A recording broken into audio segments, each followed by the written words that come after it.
Hey everyone, Assalamu alaikum. Welcome back to my channel, Razia's Cooking House.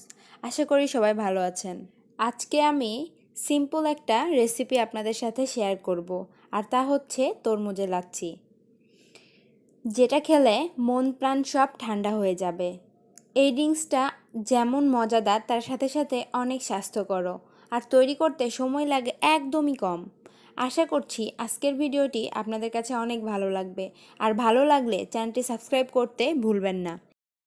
তো চলুন ঝটপট তৈরি করে ফেলি আজকের মজাদার লাচ্ছিটি।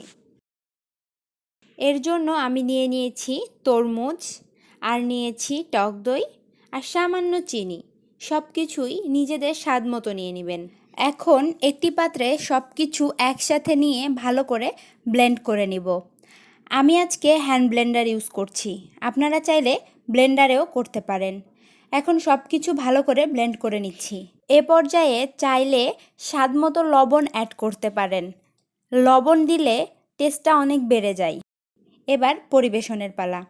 আমি গ্লাসে আইস কিউব দিয়ে এর মধ্যে ব্লেন্ড করা লাচ্ছিগুলো ঢেলে পরিবেশন করছি।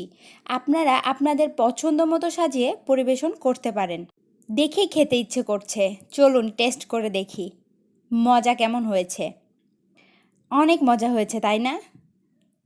সরি, আমি তো সব খেয়ে ফেললাম। আপনারা ঝটপট বানিয়ে খেয়ে ফেলুন, আশা করছি অনেক ভালো লাগবে। আজকে এখানেই বিদায় নিচ্ছি। সবাই অনেক ভালো থাকবেন, সুস্থ থাকবেন, আমাদের জন্য দোয়া করবেন। আল্লাহ হাফেজ।